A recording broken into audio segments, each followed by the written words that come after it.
में और आपके चनाकी गांव में समय देने के लिए बहुत कम लोग के पास इतना कम समय और इतने विद्वान आदमी। IITian है कहाँ से? कानपुर से। और वैज्ञानिक रहे 9 साल और इसके बाद जाकर के IAS बना रहे हैं। तो अब हमारे बीच जिनका सुनने के लिए और जिनसे होने वाला है आपका चाणक्य की जो मूर्ति और जो इनका जो वेधशाला और तरह तरह का जिनका शोध है, इस पर जो काम होगा, अब हमारे भारत के विद्वान और हमारे अनमोल जी आपको बताने जा रहे हैं कि चाणक्य क्या थे और चाणक्य पर क्या क्या बनने वाला है। इनके मुखाबिल से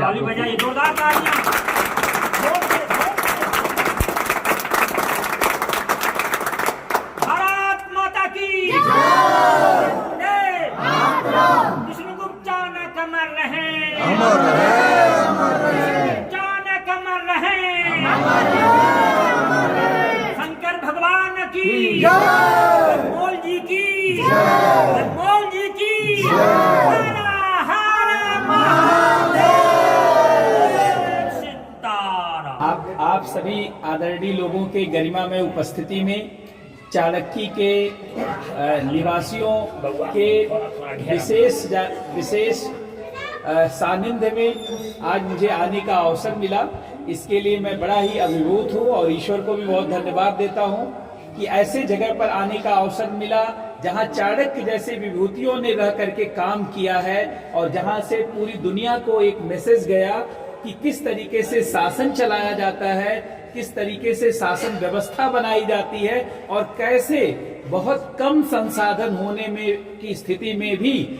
सत्य को स्थापित किया जा सकता है, सही शासन को स्थापित किया जा सकता है। आप सभी को ज्ञात होगा कि घनानंद के पास कितना बड़ा साम्राज्य था, कितना संसाधन था, कितनी बड़ी सेना थी। चाणक्य के पास, चंद्रगुप्त के पास कुछ भी नहीं था, लेकिन अनुशासन और संयम से भी लक्ष्य पाया जा सकता है।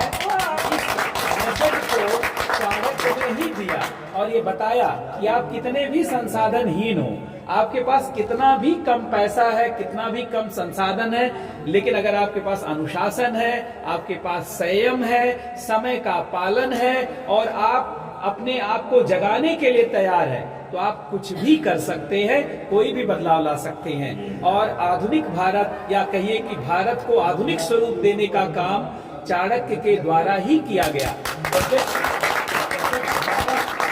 बहुत ही प्राचीन काल से है, सनातन है, भारत कभी समाप्त नहीं हुआ, भारत को किसी ने बनाया नहीं, लेकिन एक भारत का जो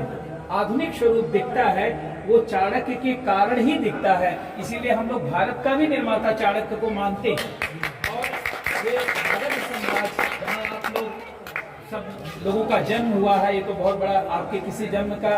समझिए बहुत बड़ा प्रतिफल होगा। इस जगह पे आपका जन्म हुआ, इस क्षेत्र में हुआ और चाणक्य ने जहाँ पर अपना पूरा जो है जीवन बिताया और जहाँ से इतना बड़ा संदेश दिया पूरी दुनिया को, उस भूमि के आप वासी हैं, उस गांव के वासी हैं। हम लोग सभी लोगों की ये प्रेरणा है और मुझे लगता है कि पूरे भारतवर्ष की यही जानते इच्छा है कि चाणक्य की एक जानते हैं पुनर्स्थापना होनी चाहिए, क्योंकि उनसे सारे लोग प्रेरणा ले रहे हैं, उनसे उनकी सारी नीतियों को लोग पढ़ रहे हैं, उनके अनुसार भी लोग जीवन जी रहे हैं, अपने जीवन में बदलाव लाने की कोशिश कर रहे हैं, अपने किस्मत को पलटने की कोशिश कर रहे हैं। लेकिन प्रतीक के रूप में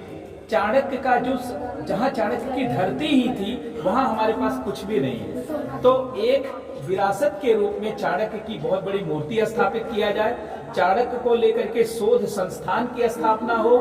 चाणक्य ने जो ज्ञान की जो दीप जलाया और जो राजनीति को लेकर के शोध किया, समाज को लेकर शोध किया, शासन प्रशासन को लेकर शोध किया, सुरक्षा विदेश नीति को लेकर के शोध किया, उसको लेकर के कोई एक बड़ा विश्वविद्यालय या शोध संस्थान बने जिससे ये चाणक्य विश्व पटल पर आए। और